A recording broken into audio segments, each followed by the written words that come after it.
A warm welcome to all of you listening to my channel. Today's story is titled, Asterisk I won $2.8 million in the lottery and ran to tell my husband's family. I opened the door to find them in a meeting. My mother-in-law said, "We're getting a $150,000 buyout. Sign the divorce papers and get out, asterisk. My name is Leah Thompson. I'm 32 years old and work as a cashier at a Price Savers supermarket near my home. I'm not telling this story to bemoan my fate, but so that anyone else who feels trapped like I once did might see a way out. I married Ryan Davis when I was 29. At the time, I believed the old saying, a gentle husband makes for an easy life. I never imagined that gentleness without a backbone, a meekness that agrees with everyone, could become a special kind of poison that slowly kills the spirit of those around you. My in-laws lived in a pre-war walk-up in Astoria, Queens. The hallways were narrow, the stairs creaked, and the walls were blotched with damp. During the rainy season, the smell of mildew mixed with the faint odor of the city's plumbing, creating a cloying scent that clung to everything. The apartment itself was barely 400 square feet, divided into an outer room that served as both a living room and dining area and an inner room for sleeping. The kitchen was a tiny galley. If you turned around too quickly while cooking, you'd bump into the opposite wall. Living there were my mother-in-law, Susan Davis, 58, who spoke with a voice as sweet as honey, but her sweetness was a trap you couldn't escape. Her life's philosophy was simple. A daughter-in-law's first duty is to her husband's family. And her definition of duty boiled down to three things: know when to be quiet, know when to endure, and know when to hand over your paycheck.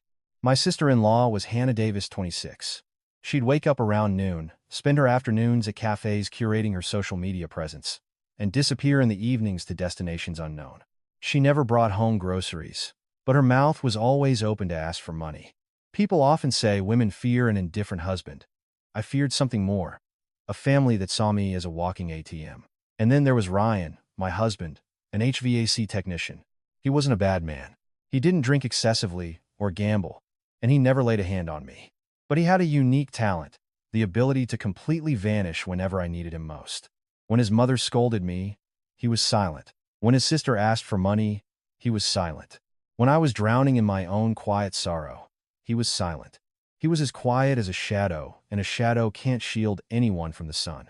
In 3 years of marriage, my bi-weekly paycheck never stayed in my bank account for more than a few hours. On payday, I'd get the direct deposit notification from HR. I'd feel a small thrill, like a child with a piece of candy. But the moment I walked through the door at home, before I could even take off my coat, Susan would be sitting at the dining table, her phone placed in front of her.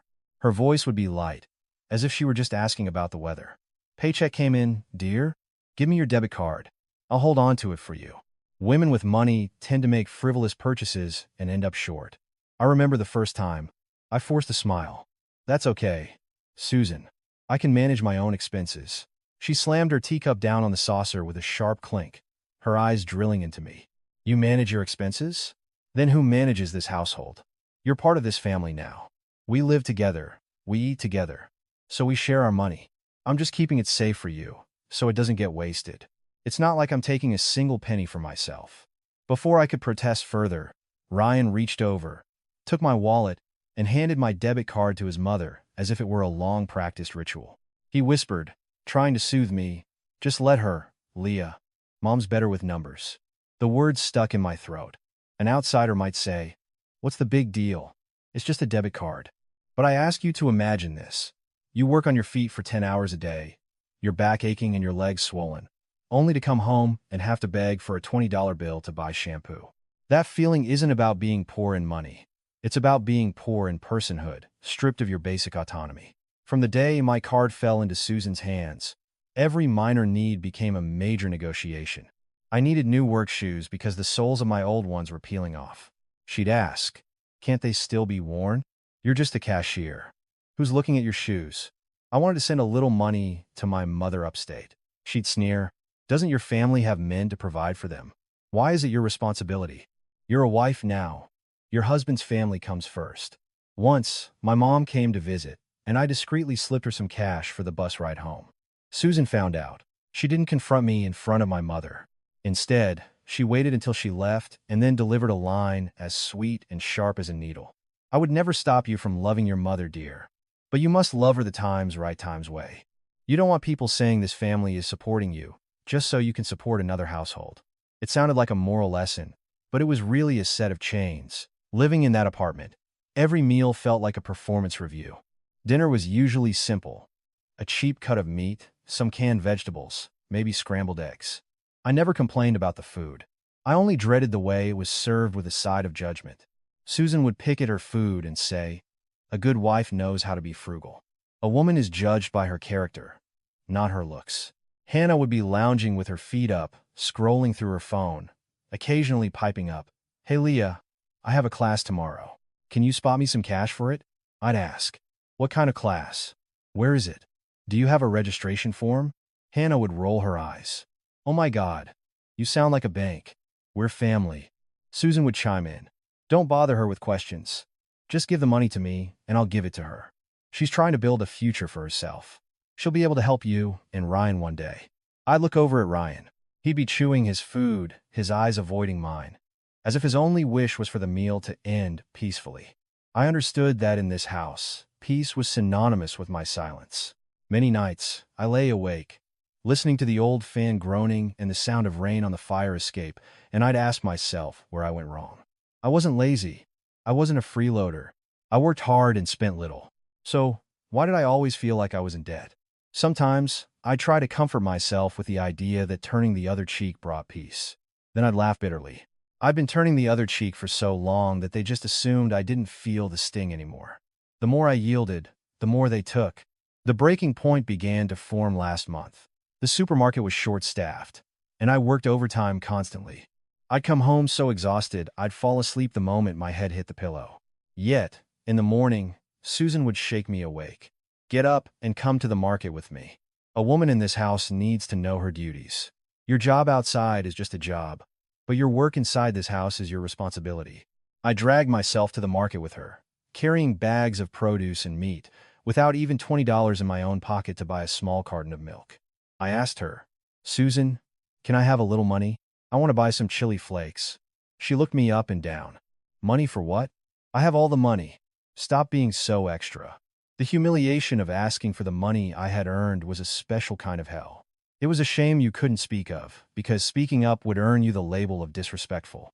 That evening, I was washing dishes, the cold water seeping into my hands. Hannah came out and tossed a makeup palette on the counter, her tone casual. "I have a date tomorrow. Leah, I need $200. I turned around. "Hannah, where would I get that kind of money?" She smirked. "You don't have it, so you ask Mom. She loves you, you know." At that moment, a quote I'd once read popped into my head. Asterisk. "Some people don't oppress you because they hate you. They oppress you because they need you to be weak so they can feel strong." Asterisk. I looked into the other room. Susan was counting the grocery money, her lips moving silently. Ryan was lying on the sofa, scrolling through his phone, not looking up. In that instant, I understood something clearly. If I continued to live this way, I wouldn't need an enemy to destroy me. My own silence would do the job. But I still didn't know what else to do. I could only swallow my bitterness, put on my uniform the next morning, and smile at the customers. They saw a cheerful cashier and assumed I was fine. No one knew that behind that smile, my self-respect was being peeled away layer by layer. At the end of an exhausting pay period, the familiar routine played out. The direct deposit hit. Susan held out her hand. Ryan stood beside her and whispered, "Just give her the card, Leah, for the sake of peace." I handed it over like a conditioned reflex. When our bedroom door closed, I looked at my empty wallet and thought, asterisk. An honest tree doesn't fear the storm, but what happens when someone is determined to chop it down at the roots? Asterisk, I sighed, and as I reached into my coat pocket, my fingers brushed against a few crumpled dollar bills. It was the change from a bottle of water I'd bought at work. It was only a few dollars, but suddenly, it felt precious, like the last shred of freedom I had left in this house. I clutched the bills, not out of greed, but out of fear. I was afraid that one day, I wouldn't even have a few dollars to call my own. What would be left of me then? I didn't know it at the time, but those few crumpled bills were about to lead me down a path I had never dared to imagine. The next day was the start of the supermarket's mid-year sale. The store was swarmed with customers. I stood at my register, my hands flying across the scanner, my voice a constant refrain of, "Thank you, have a nice day." It wasn't until almost 10 p.m. that my manager finally let me go. As I took off my work vest, my shoulders felt as heavy as stones, but my pocket felt wonderfully light with those few dollars from yesterday. I stepped out of the store into the cool night air, my stomach rumbling. I stopped at a familiar hot dog cart on the corner. The vendor, a man named Sal, gave me a tired smile. "Another long one, huh, kid? You look beat." I smiled back weakly. "Just making a living, Sal." He handed me a hot dog, the smell of mustard and warm bread filling the air. I paid him and was left with a few dollars in change. It was the kind of money most people don't think twice about, but to me, it felt like a tiny life raft. It was proof that I could still make one decision for myself. Next to the hot dog cart, an elderly woman was selling lottery tickets. She was huddled under an awning, a thin raincoat draped over her shoulders. Her wrinkled hands clutched a stack of tickets. Her eyes were cloudy, but her voice was clear. "Buy a ticket for good luck, honey?" I hesitated. Normally, I wouldn't dare. It wasn't about the money. It was about the inevitable lecture I'd get at home if they found it. Asterisk frivolous. Wasteful. Asterisk. But that night, something was different. I looked at her worn-out sneakers, the way she hunched over to stay warm, and I thought of my own mother upstate. People talk about helping each other out. Sometimes, that help is as small as buying a lottery ticket. "Do you have any lucky ones?" I asked. The old woman smiled, wrinkles folding upon wrinkles. "They're all lucky until the numbers are drawn. Pick whichever one calls to you." I chose one at random, not because I believed in lucky numbers, but because I wanted to end the debate in my head. After I paid, she clasped her hands together and whispered, "God bless you, dear." I tucked the ticket into my coat pocket and told myself it was just a small purchase of hope. Not win the jackpot hope, but maybe win a few $100s so I can buy my own shampoo without asking permission hope. When I got home, the lights in the living room were still on. I walked in, trying to keep my expression neutral. Susan looked up from the TV, glanced at the clock, then at me. "This is a late hour to be coming home. A married woman needs to be more mindful." I answered quietly. "It was busy at the store. I had to work overtime." She just grunted, not asking any more questions. But that kind of silence was the most menacing. It was the silence of someone adding another demerit to a mental tally. Hannah poked her head out of her room, her voice thick with sleep. "Leah, did you bring any food?" I held up the half-eaten hot dog. "I only bought one for myself. I was starving." Hannah pouted and disappeared back into her room. Ryan was on the sofa, his eyes glued to his phone. He mumbled, "Eat and get some rest. You have to work tomorrow." On any other day, I might have heard concern in his voice. But that night, it sounded more like a command. Asterisk. "Don't bother me." Asterisk. I went into our room and closed the door. In the dim yellow light, I sat on the edge of the bed and pulled out the lottery ticket. The paper was thin, the ink fragile, a flimsy thing that could be destroyed by a single drop of water. It felt just like my life in that house, equally fragile. I carefully folded the ticket and tucked it into a small, hidden pocket of the bra my mother had given me. My hands trembled slightly as I did it. I laughed at myself. Asterisk. You'd think I was hiding gold, not a lottery ticket. Asterisk. But then I corrected myself. In this house, anything that was solely mine could become a crime. As the night deepened, the TV in the other room went silent, and the sound of traffic outside faded. I lay in bed but couldn't sleep. My stomach was full, but my soul was starved for something else. A sense of safety. I picked up my phone and went to the lottery website. It was a Tuesday night drawing. I still remember how the screen's glow lit up the dark room, making my eyes sting.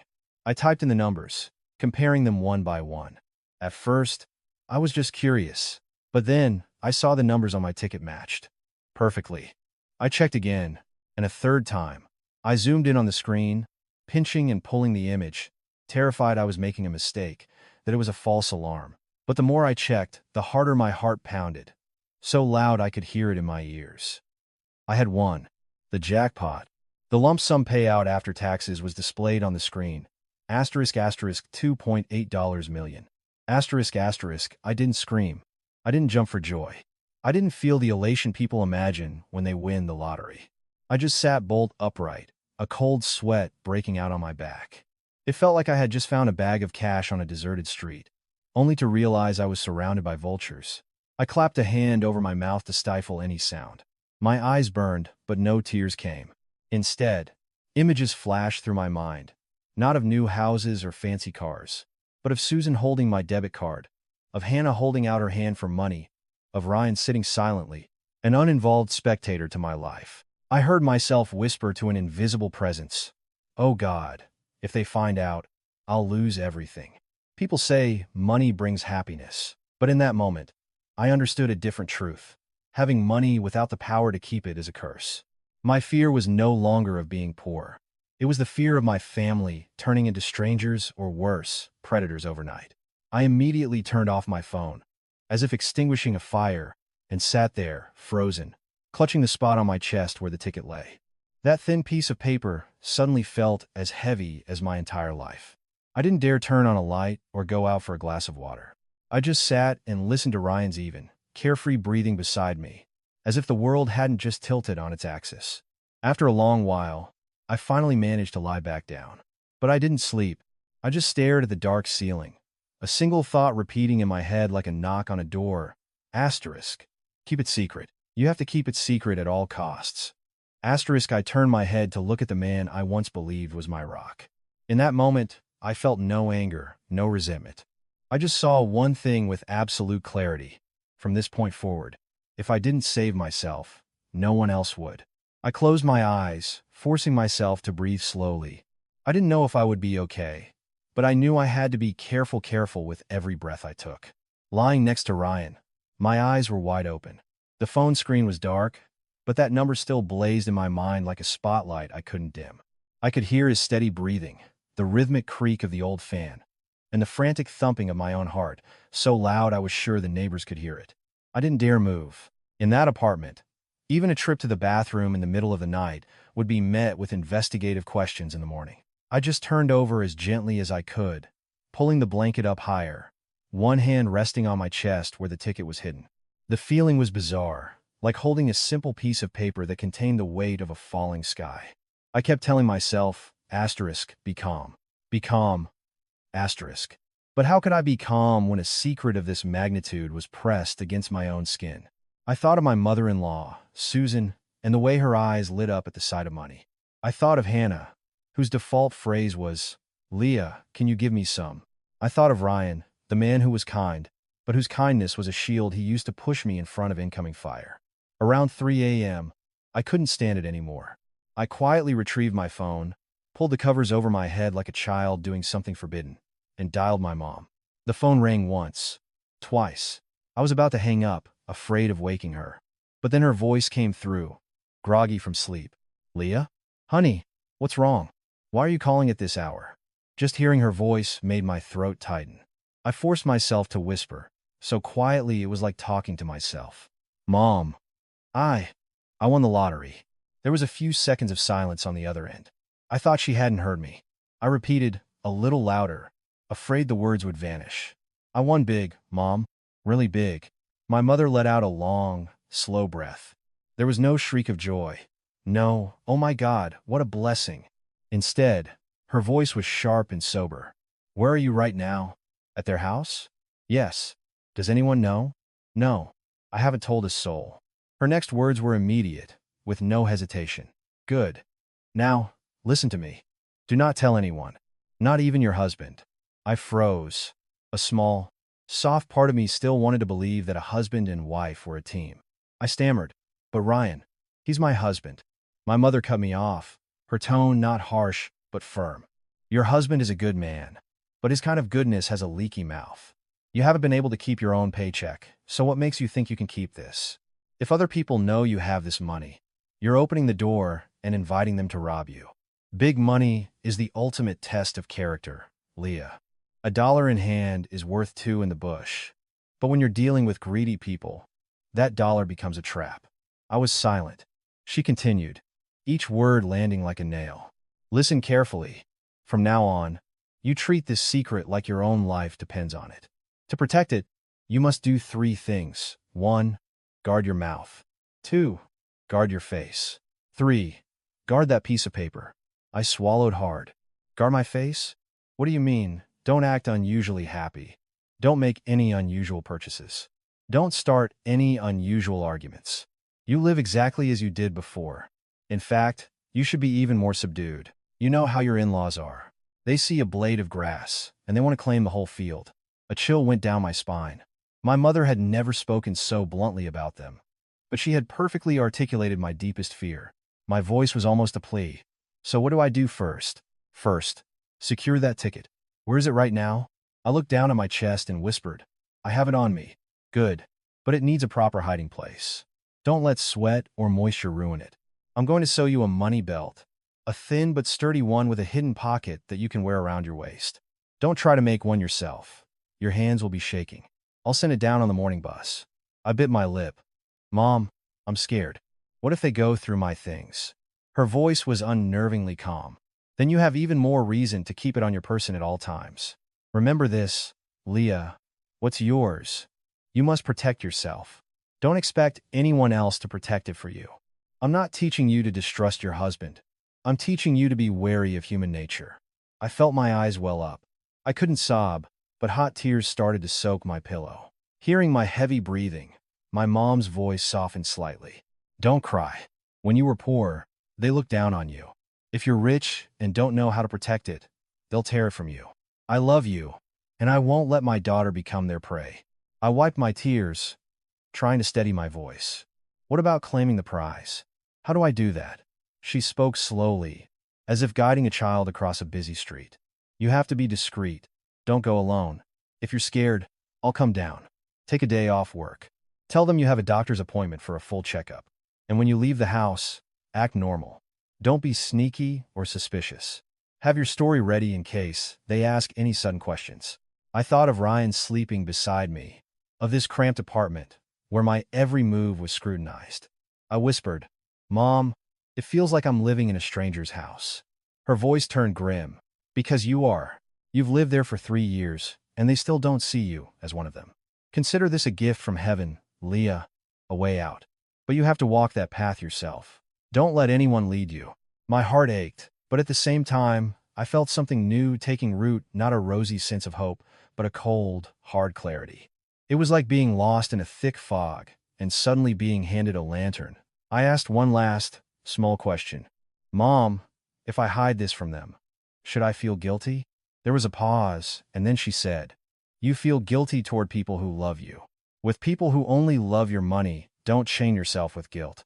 In life, what goes around comes around. They took your salary for 3 years, treated you like a machine.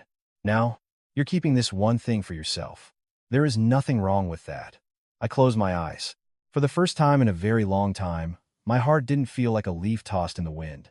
I whispered a quiet okay, as if signing a contract with myself. I hung up and put the phone down.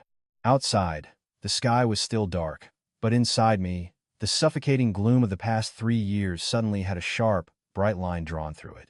Before was endurance. From now on was strategy. I turned back over. I could still hear Ryan's breathing, the fans creak, but I no longer felt like a woman with an empty wallet. I was a woman holding a secret, and I had to learn how to navigate this house. Like it was a minefield, every step had to be deliberate and sure. That morning, I woke up a little earlier than usual. Not because I was excited, but because I was afraid I'd oversleep and my face would betray me. Asterisk, guard your face, asterisk, my mom had said. I went to the bathroom and washed my face for a long time, staring at my reflection in the mirror. My eyes still had dark circles, but I forced my lips into a neutral line, the same polite but detached expression I used at the register with difficult customers.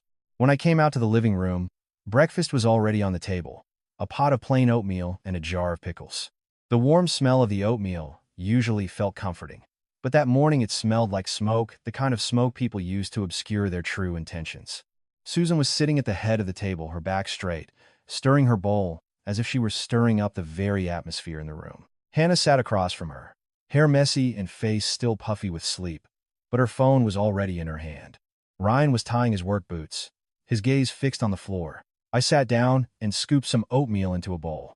I told myself, asterisk, eat normally, breathe normally, speak normally, asterisk. But in this house, normal was a luxury. Susan started, her voice deceptively gentle. Leah, we have a family matter to discuss this month. I murmured, okay, without looking up. Hannah put her phone down and crossed her arms. Leah, I need money. Urgently. I looked at her and asked just one question. How much is urgently? She answered smoothly, as if she'd rehearsed it. $1,100. It's for an advanced social media marketing course.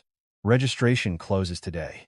I almost laughed, not from amusement, but because it sounded like a late-night infomercial pitch. I suppressed it and asked calmly, "What's the name of the course? What school? Do you have an admissions letter?" Hannah frowned, glancing at Susan for backup. Susan immediately placed a spoonful of pickles in my bowl, her voice still syrupy. "Why so many questions, dear?" She's trying to better herself. It's an investment in her future, which is an investment in your and Ryan's future. A good daughter-in-law knows how to think long-term. I put my spoon down and looked directly at her. Yes, I am thinking long-term. That's why I'm asking for details. The atmosphere froze. I could see the shift in Susan's eyes, but she maintained her moralizing tone. Money is money. When it's needed, it should be given. It's a blessing to have someone in the family who wants to learn. Don't be so calculating with your own sister-in-law. I turned to Ryan. I didn't want to argue with his mother. I wanted to hear my husband say one thing in my defense. As if sensing my gaze, he cleared his throat and said, half pleading, half instructing, "Leah, if you have it, just help Mom out. It's hard for her to manage everything alone." I heard the words help out and a chill ran through me. Asterisk, help out with what? With my salary. That's what. Asterisk, I took a deep breath, remembering my mom's advice. Asterisk, don't be impulsive, but be firm. Asterisk, my voice was still quiet.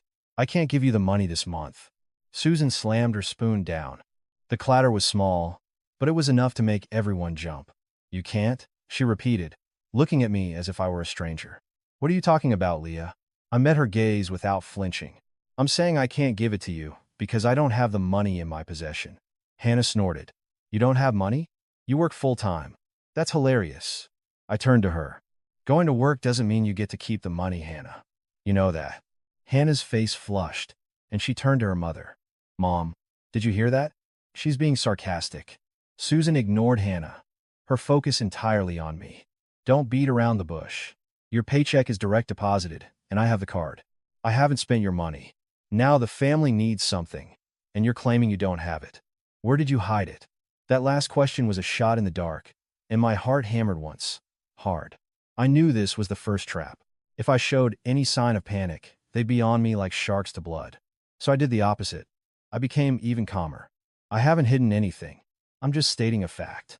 I don't control the money, so I can't produce it on demand. If it's truly necessary, show me the paperwork for Hannah's course, and we can figure something out. Susan let out a dry laugh. Paperwork? Are you teaching me how to be a mother? I answered concisely. I wouldn't dare. I'm just asking for clarity, so I don't get blamed for anything later. The word blamed seemed to strike a nerve. Susan leaned forward, her voice low but sharp. Blame for what? You've lived in this house for 3 years, eating our food, sleeping under our roof. And now you talk like an outsider. You should be careful, Leah. You don't bite the hand that feeds you. Don't let people say you're ungrateful. Hearing that, I suddenly felt a wave of pity for my former self. In the past, that accusation would have made me shrink.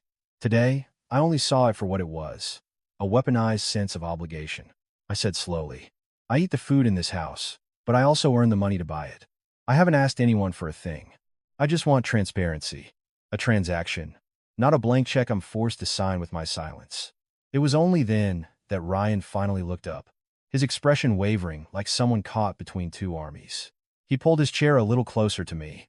Leah, he said quietly, you're upsetting Mom. Just give her a little, and we can sort the rest out later. I looked at him, not with anger this time, but with a direct question, as if we were discussing something mundane.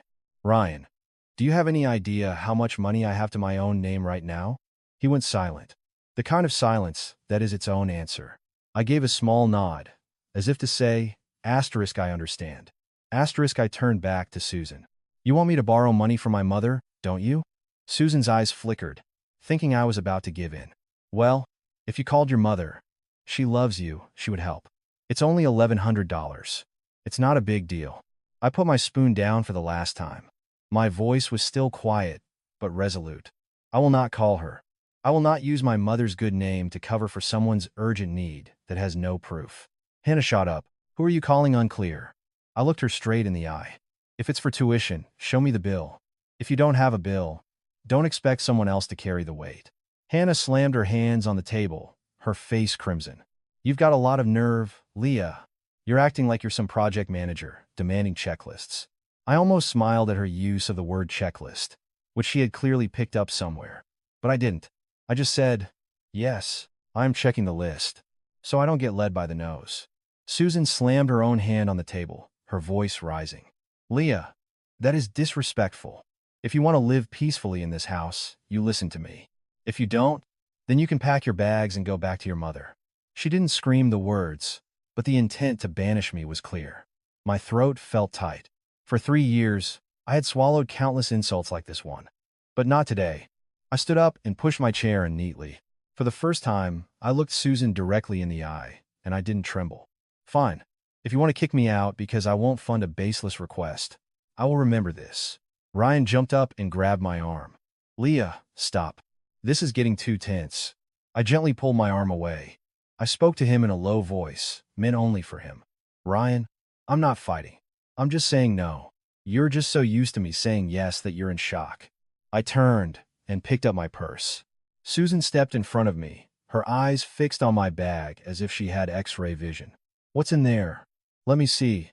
You've been acting strange since yesterday. I stood still. I knew if I reacted defensively, their suspicion would grow. So I said, in a voice as plain as water, my work things are in here. My ID badge, a face mask, a bottle of water. If you want to look, go ahead. But after you're done, I'll be looking to see where the trust in this family is gone. Susan froze, perhaps unaccustomed to my new tone. Ryan stood rooted to the spot, blinking rapidly. Hannah muttered, wow, Leah's leveled up today. I slung my purse over my shoulder without handing it over. I gave Susan a brief, correct nod. I'm going to work now. Then I walked to the door. As I was leaving, I heard Susan's voice behind me, each word heavy as a stone. You remember what I said. Go to your mother and borrow the money. If you come back empty-handed, don't blame me for what happens next. I didn't turn back. I opened the door and walked down the creaking stairs of the old building. The morning air hit my face, cool and sharp. I walked slowly, deliberately. Rushing would look guilty. But inside me, a door had firmly shut. From this day on, they would no longer see me as the docile daughter-in-law. They would see me as someone they couldn't control.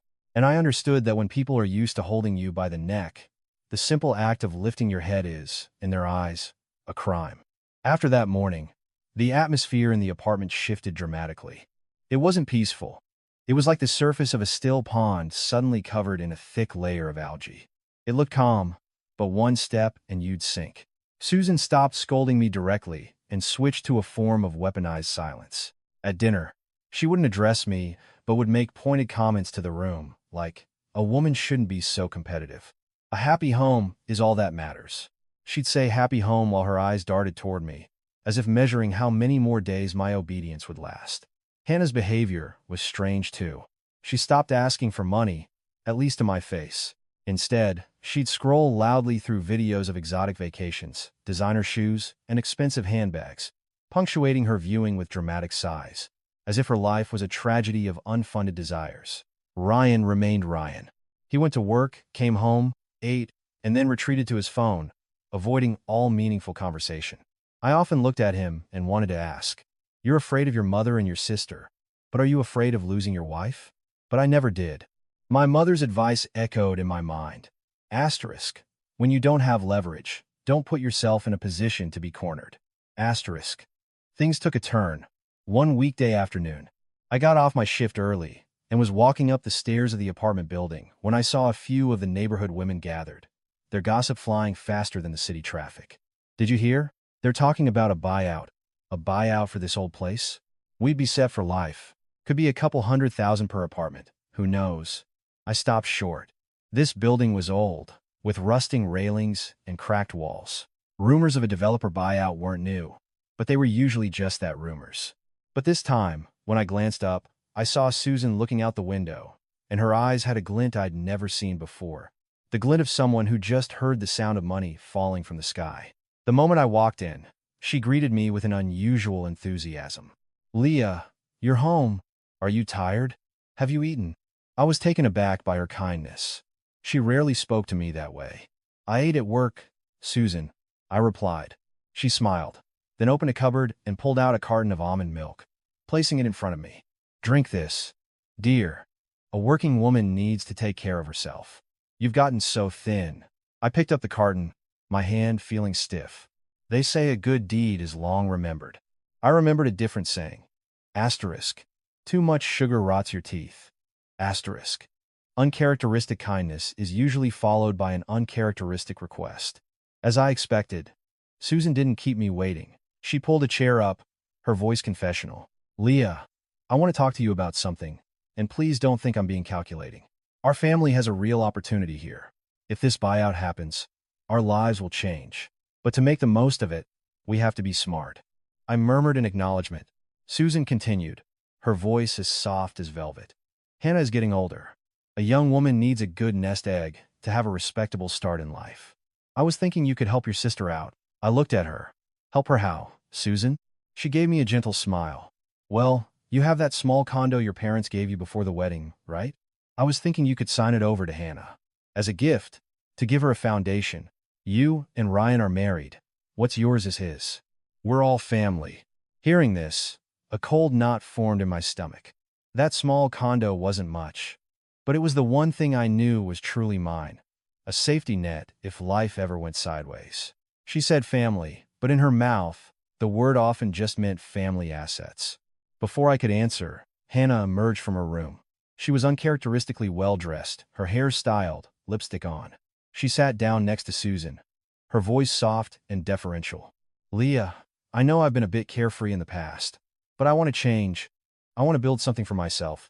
So when I get married, my husband's family will respect me. She even bowed her head slightly, as if she were genuinely sincere. I found the performance almost comical, not because it was bad, but because it was exactly the kind of act Susan would appreciate. Deferential, obedient, and asking for what she wanted.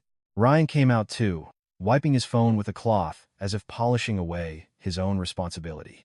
He sat down, avoiding my eyes, and offered a non-committal statement. Leah, Mom's just thinking about Hannah's future. It's about planning for the long term. I looked at him, not asking what he thought this time, but just looking, letting him see where he was standing. He looked down. Seeing my silence, Susan added more sugar to the pot. Don't you worry. Signing it over is just a formality. Hannah's name will be on the deed, but we'll still rent it out. I'll manage the rental income, and later on, I'll make sure you're taken care of. The phrase "I'll manage" was the part that almost made me laugh out loud. I did let out a small, dry chuckle. I put the almond milk down and spoke calmly. Susan, can I ask why this needs to happen right now? Susan blinked. To be prepared. Opportunity doesn't wait. I nodded slowly and asked, if it's just to give Hannah a foundation, why can't Ryan and I be co-owners with her? Why does it have to be in her name alone? Hannah immediately jumped in, her voice suddenly sharp. Leah, you're overthinking it. It's only a nest egg if it's in my name. If you're on the deed, it's not the same thing. Susan shot Hannah a look, a silent command to watch her tone. Before turning back to me, her voice soft again. Leah, we're family. We have to support each other. You're the older sister-in-law. What's wrong with helping your husband's sister? Honestly, what's the point of a woman clinging to property? As long as your husband's family loves you, that's all that matters. It sounded like wisdom, but I knew it was a poison dart coated in sugar. If I agreed, I'd lose everything. If I refused, I'd be labeled selfish. I took a breath, remembering my mom's advice not to react rashly. I chose not to confront them, but to ask questions that would force them to reveal their hand. I understand what you're saying, Susan, but transferring a deed is a serious legal matter. It requires notaries, paperwork. Please, give me a few days to think about it. I'd also like to discuss it with my mother, to be respectful. The mood soured instantly. Susan's smile thinned. Hannah scowled. What's there to think about? Either you help me, or you don't. Just say it. I looked at Hannah, my voice even. If you want my help, you have to give me time. Haste makes waste.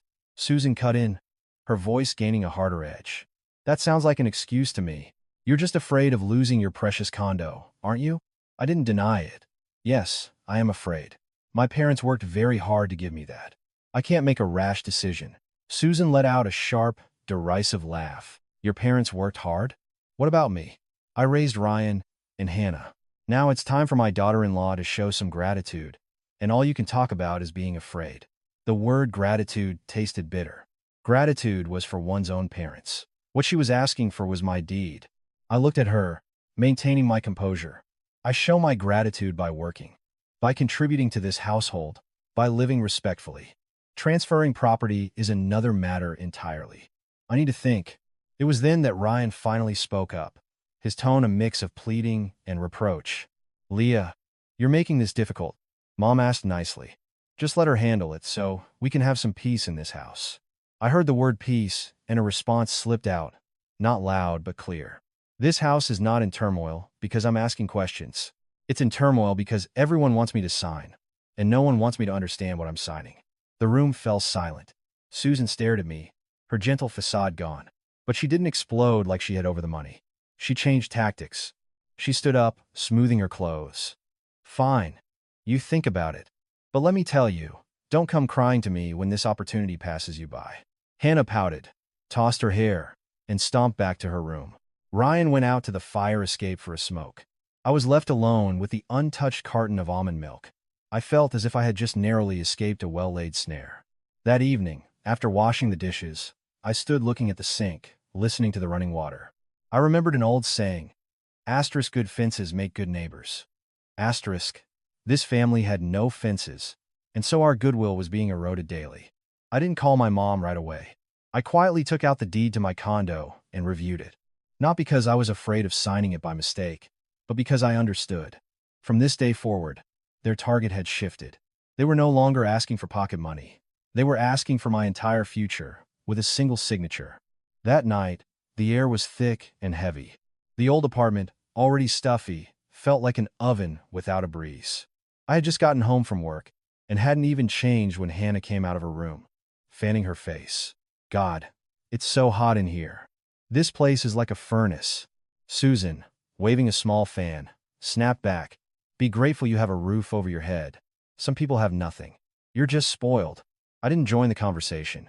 I quietly washed my hands and reheated some leftovers for a quick dinner. For the past few days, Susan had been speaking less, but watching more. She looked at me the way someone might inspect a chicken, trying to figure out the best way to tie it up.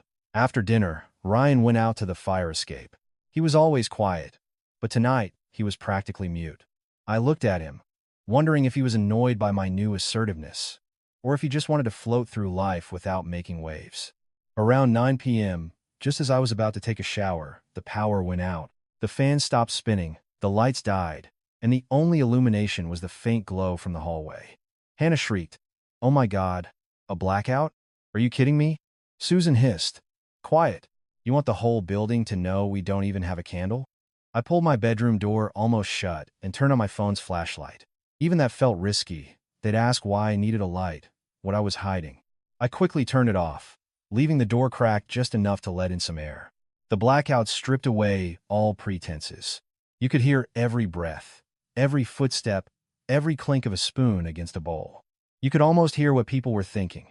I lay down on the bed, facing the wall, and pretended to be asleep. I wasn't trying to eavesdrop. I just wanted to avoid another pointless conversation. But then I heard Susan call Ryan into the living room, her voice low but clear. "Ryan, come here. I need to talk to you." I heard Ryan grunt and the old wooden chair creak as he sat down. The sound was like an alarm bell. Susan's voice was no longer sweet. It was cold and calculated. "You need to watch your wife. She's changed. She argues with me. She demands paperwork. She acts like we're begging her for charity." Ryan sighed. "Things have been tense lately, Mom. But she's probably just tired." Hearing that, a tiny flicker of hope sparked within me. At least he wasn't attacking me. But that flicker was extinguished by Susan's derisive laugh. "Tired of what?" "She's not tired. She's scared of losing that condo of hers. I'm telling you, Ryan, if a woman like that gets control of property, she'll have you by the throat. You trust me on this. We have to make her sign." I gripped the edge of the blanket, my palms slick with sweat. Ryan asked quietly, "Sign what, Mom?" Susan's reply was blunt. "Sign the deed over. Her saying she needs to think is just a stalling tactic. And I heard the buyout is real. This place could be worth at least $150,000 to us. Do you understand? Once that money comes in, What's to stop her from leaving you with nothing? I heard that number and a chill ran down my spine. So, Hannah's nest egg was just a cover story. The real prize was the buyout money. This was a much bigger game than I had realized. Ryan hesitated. But that condo was a gift from her parents. Isn't this going too far? Susan lowered her voice, as if pouring poison directly into his ear. Too far? She married into this family. What's hers is ours. And let's be honest, she can't even give you a child. A barren woman has no business holding on to property. Who is she saving it for? She'll just take it all with her one day, and you'll be left with nothing. I felt like I'd been doused with ice water. I bit my lips so hard I tasted blood, trying to keep from making a sound. The issue of children was my private agony. I had seen doctors, taken medication, tracked cycles. Every month brought a fresh wave of disappointment. A feeling so heavy I sometimes just wanted to disappear. I had never imagined Susan would use my deepest pain as a weapon to twist in the wound. Ryan was silent. His silence stretched for so long I could hear a mosquito buzzing near the window. I waited for him to object, to say just one thing in my defense, something like, "Mom, that's not fair to Leah." But nothing came. Susan pressed her advantage. "I have a plan. We'll take her to a notary and tell her it's to formalize the gift for Hannah. She won't want to make a scene, so she'll sign. Once the deed is in our name and the buyout money comes through, we'll be set. Then, we can decide if we want to let her stay or kick her out." Ryan's voice was a shocked whisper. "Kick her out? She's my wife." Susan's response was instantaneous. "What kind of wife? A wife who disrespects her mother-in-law, who hoards property, who has no sense of duty. What's the point of keeping a wife like that? We've supported her for 3 years, Ryan. It's time she paid us back." My heart clenched. 3 years of working, of cooking and cleaning, and in her eyes, I was someone they had supported. They say the tongue can be sharper than a sword. Susan's was a guillotine. Ryan was silent again. I could hear him sniffling, like someone who was uncomfortable but didn't have the courage to speak up. Susan delivered the final blow. "Ryan, I'm asking you one question. Whose side are you on?" A long, heavy silence followed. My hand had gone numb. Then, Ryan's voice, not loud, but clear enough for me to hear every single word. "I'm on your side, Mom." In that moment, all feeling drained out of me. There was no anger, no sorrow, just a profound coldness that spread from my chest to my limbs, as if all my warmth had been siphoned away. Susan, victorious, switched to giving orders. "Then listen to me. Tomorrow, you talk to her. Coax her into signing. If she refuses, we'll show her what happens to a daughter-in-law who doesn't know her place." Ryan mumbled an agreement. I lay there, facing the wall, my eyes wide open in the darkness. I remembered an old saying, asterisk, when the husband is a coward, the wife learns to be silent. Asterisk, but I had been silent for too long, and my silence had just allowed him to step aside while his family stoned me. People say a man builds the house and a woman makes the home. I felt like I had been trying to build a home by myself, while he stood by and watched it burn. The power was still out. The house was quiet. I heard Ryan's footsteps as he came back into the room and lay down beside me. He turned over, pulling the blanket, and let out a long sigh, as if he'd just unburdened himself. I, on the other hand, felt as if another boulder had been placed on my chest. He reached out and touched my shoulder lightly. "Are you asleep?" he whispered. I didn't answer. I was afraid that if I opened my mouth, a sob would escape, and crying now would only reveal my weakness. I remained perfectly still, not out of pride, but to protect the last shred of dignity I had left. A few moments later, his breathing became deep and even. He was asleep, but I lay awake, my hand on my chest, where I knew I was holding a different secret now, a different path. And from this night on, I knew I could no longer consider him someone I could walk that path with. A single, chillingly sober thought echoed in my mind. In this house, if I don't save myself, they will sign away my future using the hand of the man I call my husband. After that night, I no longer saw the apartment as my home. It was a box, and inside that box, they were calculating my worth as an asset to be liquidated. The next morning, I woke up as usual. I made coffee, got dressed for work, but a clear line had been drawn in my mind. I didn't need to argue anymore, and I didn't need to prove my point with words. They had chosen their side. All I needed to do was choose my way out. The hardest part was playing the role of the normal daughter-in-law. Susan watched me with scrutinizing eyes, but I neither avoided her gaze nor reacted. I answered her questions concisely. Hannah shot me dirty looks. I pretended not to see them. Ryan tried to make small talk. You should eat something, Leah, and I just replied with a quiet okay. But my okay was no longer a sign of submission. It was a tool to maintain my composure. I knew I was walking a tightrope. I needed a reason to leave the house without arousing suspicion. Calling in sick would make Susan suspicious. Saying I was meeting a friend would invite a barrage of questions from Hannah. I remembered my mom's advice. Asterisk. Have a plausible story ready. The more mundane, the more believable. Asterisk. So, while Susan was pouring her morning tea, I took the initiative. Susan, I've been feeling dizzy lately. I think it's from standing at the register all day. I'm going to take a personal day to get a checkup. She put her cup down and stared at me. A checkup? That's a waste of money. Just get more sleep. I kept my head down, my voice quiet but firm. I need to go, just for peace of mind. If I get sick, who will go to work? I emphasized the words go to work. Susan didn't like me spending money, but she loved me earning it. Finally, she waved her hand dismissively. Fine, go. But don't let them talk you into any expensive, unnecessary tests. I won't, I said. And just like that, I had my alibi. That afternoon, I left the house with a small purse. Inside were only my ID and a few essentials. The most important item was secured against my body. So tightly I felt its weight with every step. I didn't take a cab from our street. I walked several blocks away to call an Uber, avoiding the eyes of neighbors. In that building, gossip traveled faster than the subway.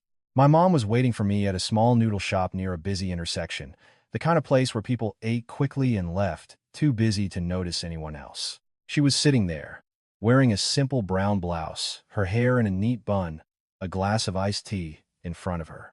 When she saw me, she just gave a slight nod. No dramatic hugs, no loud questions. She acted as if we were just two family members meeting for a casual lunch. I sat down and ordered a bowl of soup. The broth bubbled, and the smell of fried shallots filled the air, but I couldn't taste a thing. My hand kept instinctively touching my chest, checking if the ticket was still there. My mom looked at me and said quietly, "Have you calmed down?" I gave a weak smile. I'm the kind of calm where I'm afraid to breathe too deeply. She placed a piece of meat in my bowl, her voice steady. That's the right kind of calm. People say money changes you. The truth is, it just reveals who people always were. Before you even have the money, they're already planning how to take it. She took out a small piece of paper where she had written down the steps. Where to go, what time, what to bring, who to call. Looking at her neat handwriting, I felt a sting in my nose. Sometimes, a woman's greatest asset isn't gold or property, but a mother clear-headed enough to guide her through the darkness. She added, when you're at the lottery office, do not overshare. Answer only what they ask. Don't talk about your situation, don't mention your family. Keep your mouth shut about anything that isn't required. They say to think before you speak, but with this much money, you think 100 times. I nodded. This no longer felt like claiming a prize. It felt like executing a secret mission to escape my old life. We arrived at the claims center in the early afternoon, a time we chose for being less crowded. I wore a hat, a mask, and a loose-fitting jacket, not to look important, but to be forgettable. My mom walked beside me, her posture calm, as if she were just accompanying her daughter to a routine appointment. Inside, the office was bright and smelled of air conditioning and paper. I submitted my ticket, signed the forms, and verified my identity. My hand shook slightly as I signed my name, but I forced myself to write steadily. Asterisk. Don't shake. Asterisk. I told myself. Asterisk. If they see you're nervous, they'll remember your face. Asterisk. An employee confirmed the win and walked me through the process of receiving the funds. I heard them read the amount aloud, every digit, every comma, but my heart felt strangely quiet. It wasn't the joy of someone who wants to scream from the rooftops. It was the profound relief of someone who could finally breathe after being suffocated for 3 years. After taxes and fees, the final amount was approximately $2.8 million. As I looked at the number, my mind didn't have time for daydreams. My first thought was, asterisk, it needs to be split up. Asterisk. My mom had already planned this. Leaving a large sum in one place was like hanging a lantern on your door for thieves. We opened accounts at several different banks. A portion was put into long-term CDs to lock away my own potential impulsiveness. Another portion was kept liquid for emergencies. My mom also instructed me to set aside a fund for my parents' security because she knew that once I left my husband, his family would look for my weakest point to attack. When it was all done, my mom and I didn't go out to celebrate. She just bought me a bottle of water and pressed it into my hand. "Drink this," she said, her tone almost a command. "Now, you go back and live as if nothing has happened. Don't change your hairstyle, don't buy new clothes, and whatever you do, don't suddenly start being nice to them. They'll smell it." For the first time all day, a small laugh escaped me. "Suddenly start being nice sounds funny, Mom." She looked at me, her eyes serious but her voice softening. "It's funny because it's true. You were too gentle, and they got used to walking all over you. To get out, you have to be smart. Not smart to hurt them, but smart enough not to be hurt." On the ride back, sitting in the cab, I watched the blur of New York City go by. The traffic, the sirens, the lights, everything was the same, but I was different. I was no longer the woman who had to beg for shampoo money. I was holding the key to my escape from that suffocating box. But I also knew the money was only half the battle. The other half was a cool head, one slip, one small sign of my new reality. And Susan and Hannah would pounce. They were like animals that, once they catch the scent of food, will not stop until they have it. I took a deep breath. From now on, I would learn to win in silence. Not by out-talking them, but by protecting what was mine, protecting my dignity, and most importantly, protecting my right to choose my own path. I returned home that evening and fell back into my routine, hanging up my purse, changing my clothes, and helping with dinner. I spoke less, smiled less, but I was just dutiful enough that no one could find fault. Susan shot me a few suspicious glances, like someone tasting soup to see if it's been tampered with, but I remained placid. There was, however, one thing I decided to do that I had never dared to before. On Sunday morning, I told Susan I needed another day off to go for a follow-up appointment. She grumbled about me being dramatic, but she didn't stop me. I used the time to go to a nice grocery store near my mother's place and bought a large gift basket. Mangoes, green grapes, a container of oatmeal, and several cartons of organic, low-sugar milk. I wasn't trying to show off. I just wanted, for the first time, to bring my mother a gift that I hadn't had to ask permission to buy. The total came to just over $150. I folded the long receipt and put it in the bag. Standing at the checkout, I felt a familiar sting in my nose. For 3 years, I had worked like a dog, but I had never been able to buy my own mother a decent gift. They say a single act of kindness in a time of need is worth more than a feast in a time of plenty. To me, this gift basket wasn't a feast. It was a piece of my self-respect that I had just reclaimed. I only stayed at my mom's for an hour, had a bowl of her soup, and listened to her ask about my work. I didn't mention the money, only that I was doing well. She looked at me for a long moment and said just one thing: "Remember to guard your face." I nodded. I brought the leftover fruit home, feeling a little lighter. That lightness lasted until the moment I walked through the door of my in-laws' apartment. They were having an early dinner. Susan had made a pot roast, and the rich smell filled the small space. Hannah was in the living room, her eyes glued to her phone, munching on chips. Ryan had just gotten home from somewhere, sweat still on his temples. I put my bag on the table, intending to put the fruit away before joining them. But as I opened the bag, the receipt slipped out and fluttered to the floor. It would have been nothing if Hannah hadn't had the reflexes of a cat spotting a mouse. She bent down, snatched it up, and her eyes went wide. "Whoa, what's this?" I walked over calmly. "It's just a receipt." She didn't hand it back. She held it up and read the items aloud, like a prosecutor reading an indictment. Green grapes, organic mangoes, oatmeal, almond milk, total $152. "Damn, Leah, you're living large." Susan, hearing the commotion, came out from the kitchen, wiping her hands on her apron. She snatched the receipt from Hannah, her eyes scanning it. Her face darkened. $152? Her voice was low and dangerous. I kept my tone even. "Yes, I bought a small gift for my mother." The moment the words for my mother left my lips, I saw the temperature in Susan's eyes drop to freezing. She slammed the receipt on the table. Her voice was no longer moralizing. It was accusatory. "Where did you get this money? You know what your salary is. I have your card. Are you hiding money from this family?" Hannah chimed in, adding fuel to the fire. "Or maybe someone gave times it to you. You've been acting pretty cocky lately. You must have a sugar daddy." I stood my ground. I knew this was a critical moment. If I got angry, it would look like I had something to hide. I looked directly at Susan. That money was for my lunch allowance and spare change that I've been saving for a long time. I bought a gift for my mother. I didn't ask anyone for it, and I didn't take it from anyone. Susan sneered. Spare change adds up to $152. Don't treat me like a child. What do you think this family is? A hotel? Where you can do whatever you want? I replied concisely. I was simply fulfilling my duty as a daughter by giving my own mother a small gift. Hannah laughed. Duty as a daughter? And what about your duty as a daughter-in-law? It's easy for you to buy gifts for your side of the family, but have you ever bought so much as a carton of milk for your own mother-in-law? Before I could answer, Susan turned to Ryan, her voice rising. Ryan, look at your wife. She disrespects me. She's taking money from this household to support her own family. Ryan looked at me, then at the receipt, his mouth opening and closing, but no helpful words came out. He just sighed. Leah, if you're going to buy something like that, you should have at least mentioned it to Mom. His words hit me like a physical blow. My character was being assassinated, and his only response was to chide me for not asking for permission. He was more concerned with his mother's feelings than with my honor. Susan, sensing victory, stepped closer, her voice dripping with accusation.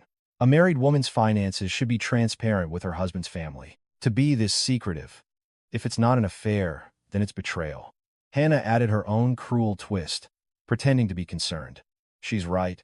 You know what they say, where there's smoke, there's fire. You brought this on yourself, Leah. At that point, I could no longer guard my face by being submissive. I had to guard it in a different way. As a person with self-respect, I looked at Susan and said slowly, You don't have to like me, Susan, but you do not get to smear my character with your baseless suspicions. I work hard for my money. I don't steal, and I don't beg. I have tolerated your control over my finances, but I will not tolerate you accusing me of having an affair. Susan's eyes blazed. How dare you talk back to me? My voice remained steady. I'm not talking back. I am defending myself. Asterisk. At this point, I'd like to pause and speak to all of you listening. If this story resonates with you, please consider leaving a like to support serenity in the afternoon.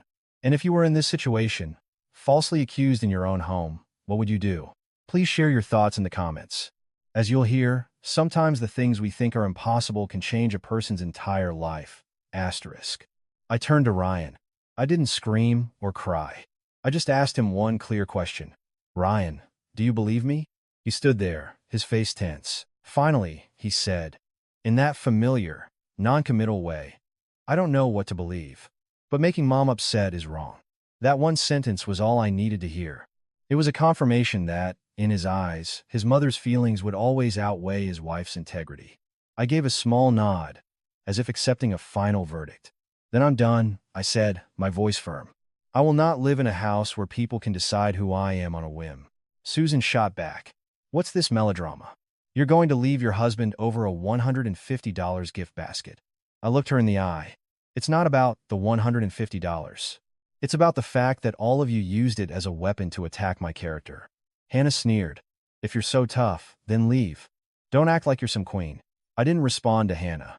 I walked into the bedroom and pulled out a small suitcase. I didn't frantically grab my belongings like someone fleeing. I methodically packed my personal documents, a few changes of clothes, and the things that were undeniably mine. I moved slowly, deliberately, giving no one an excuse to accuse me of stealing. Ryan stood in the doorway, watching me zip the suitcase. His voice was softer now. Leah, calm down. It's just a family argument. I looked up at him, and for the first time, I saw the truth of his character with painful clarity. He wasn't malicious. He was weak, and his weakness had exhausted me. Ryan, I am calm, I said. I'm calmer now than I have been for the last 3 years combined. I carried the suitcase out. Susan stood blocking the doorway. If you walk out that door, don't you dare come back begging, she hissed. I gave her one last formal nod. I won't be begging for anything. Then I opened the door. The hallway was dark and narrow, the familiar smell of damp rising to meet me. But this time, it felt more breathable than the room I had just left. I walked down the stairs, the wheels of my suitcase clattering behind me. The sound was like the rattling of chains. I was finally braking. I reached the street and called a car. When it arrived, I got in and looked straight ahead, never once glancing back. Not because I was filled with hate, but because I knew if I looked back, my resolve might soften, and showing softness in a place where you are not loved only brings more pain. I arrived at my mother's house around 10 p.m. Her small home was in a quiet neighborhood, far from the chaos of Queens. The air smelled of old books and Vicks VapoRub. My mom opened the door, her eyes taking in my suitcase, then my face. She didn't ask questions. She just pulled me inside and locked the door behind us, as if sealing a protective barrier. She placed a glass of warm water in front of me. "Breathe," she said. I took a sip. The water went down, but my throat still felt dry. I quickly recounted the story of the receipt, Susan's accusations, and Ryan's silence. My mom listened, nodding, unsurprised, as if she had been expecting this all along. "You did the right thing," she said. "Staying there any longer would have cost you your dignity." I gave a bitter laugh. Dignity? Do I even have any left? She looked me in the eye, her voice firm. "You keep it by not playing their game. Now, you need proof." I nodded. Just as I was about to lie down, my phone started buzzing incessantly. A flood of messages. I opened it and saw they were from people in the old neighborhood, people I barely knew. Asterisk, Leah. "What happened? Your mother-in-law is telling everyone you stole money and ran away. Asterisk, asterisk. You need to come back and clear this up. The rumors are getting bad. Asterisk, asterisk. Hey, Susan just posted in the neighborhood Facebook group that you're a thief."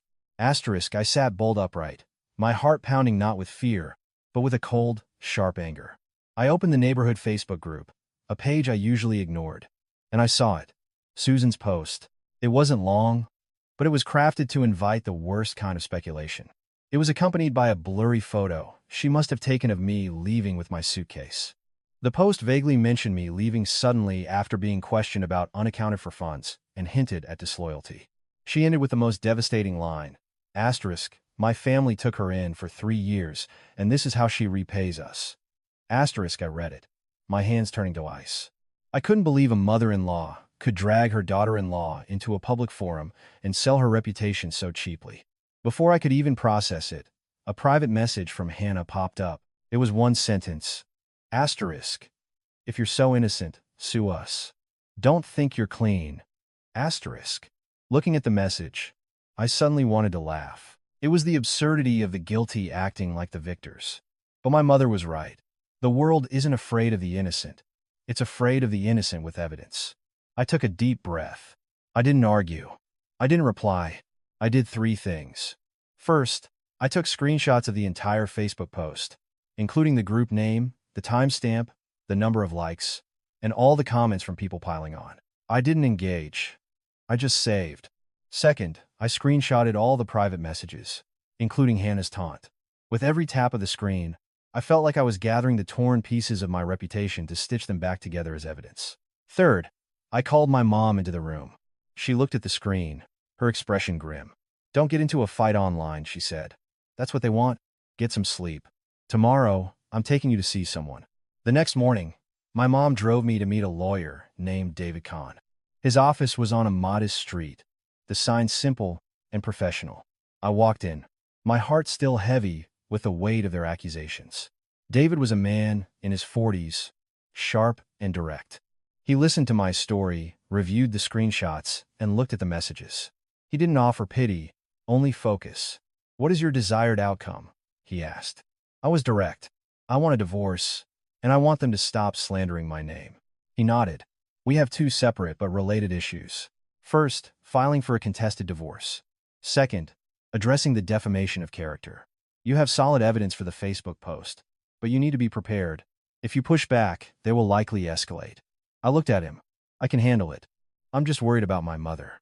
My mom, sitting beside me, placed a hand on mine. "I can handle it. You push back." David continued. "To win, we must follow the law precisely. From now on, limit all direct contact. Any communication should be through text or email or recorded where legally permissible. New York is a one-party consent state, so you can record conversations you are a part of. If they harass you in person, call the police and file a report. And under no circumstances do you engage in a physical or verbal altercation. They want you to lose control." I nodded. Each word was a step on a clear path forward. He gave me a list of documents to gather: our marriage certificate, proof of my separate property, and evidence of my salary being withheld. I looked at the list and exhaled. For 3 years, I had been lost in a fog. Now, someone was finally turning on the lights and showing me the way.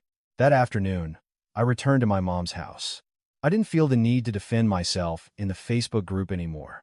I just posted one single, polite comment under Susan's post. Asterisk, I have seen the information being shared here. I have saved all relevant evidence and am now working with legal counsel. I trust the truth will be respected. Asterisk, I sent it and then turned off my notifications.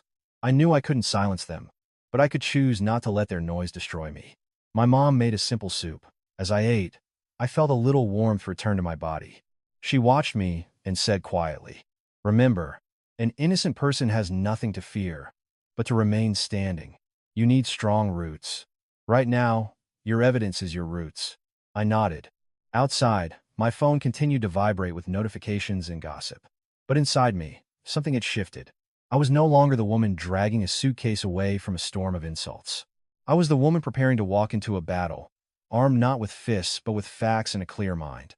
3 days after Susan's Facebook post, I thought she might wait to see how I'd react. I was wrong. She chose to attack me at the weakest point for most people, the fear of public shame. She played the court of public opinion like a professional, throwing stones into the pond, not caring if they hit, just as long as the splash was big enough to scare everyone. That morning, I was helping my mom hang laundry when my phone rang. It was an unknown number. I was about to ignore it, but my mom gave me a look. "Answer it.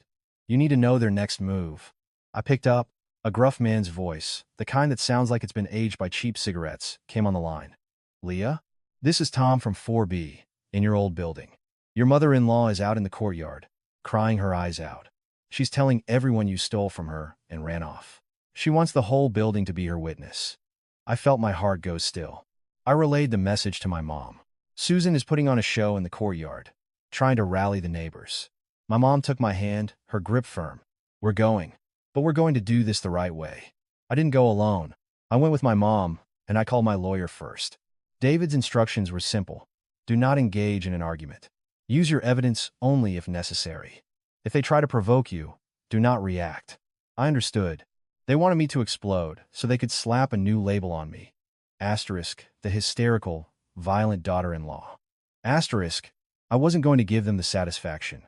We arrived at the building around 11 a.m., just when people would be coming home for lunch, the perfect time to gather an audience.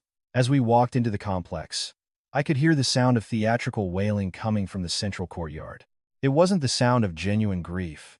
It was a performance. Susan was sitting on a folding chair in the middle of the courtyard. In front of her was a plastic laundry basket filled with a few of Ryan's old clothes, arranged to look like she'd been thrown out of her own home. Hannah stood beside her, dabbing at her dry eyes. Ryan stood behind them, his hands in his pockets, staring at the ground like an actor who'd been dragged on stage without knowing his lines. A crowd of neighbors had gathered. Some stood there eating from bowls, others leaned against their cars, all of them watching the drama unfold.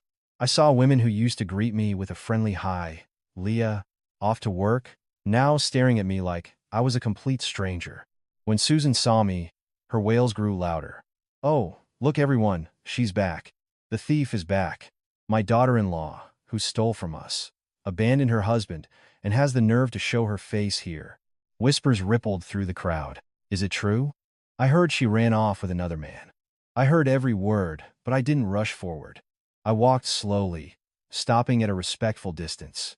My mom stood beside me, her posture erect, her gaze fixed on Susan. She didn't speak, letting Susan exhaust her monologue.